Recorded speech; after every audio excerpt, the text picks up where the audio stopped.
I would like to explain what makes the matrix to be in reduced echelon form. So for the matrix to be in reduced echelon form, it should meet three conditions. The first one is it should be in echelon form. Second one, all pivots must be 1. And 3, all entries above and below the pivots must be 0. So if we take this example, it has two leading terms, 1 and 1, and this leading term is to the left from this leading term. So this makes it in echelon form. So the first condition is met. 2, all pivots are 1. This is first pivot, this is second pivot, and they are 1. Second condition is met. And 3, all entries above and below the pivots are 0. So if we take this pivot, all entries below the pivot are 0. And if we take this pivot, all entries above and below is 0. So because this matrix met all three conditions, it's in reduced echelon form.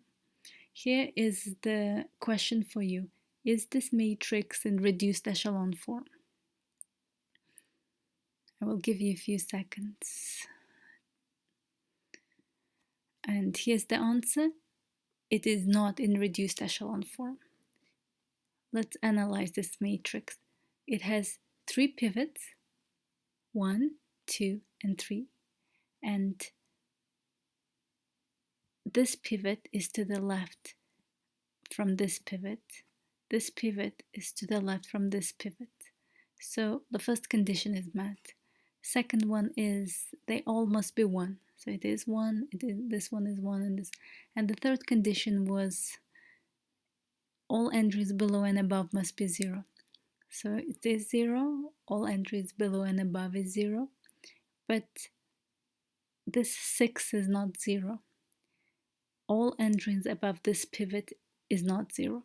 So this matrix is not in reduced echelon form.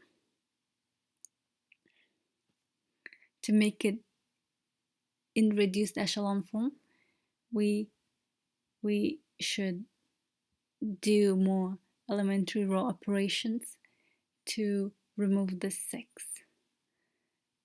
And we can make it in reduced echelon form.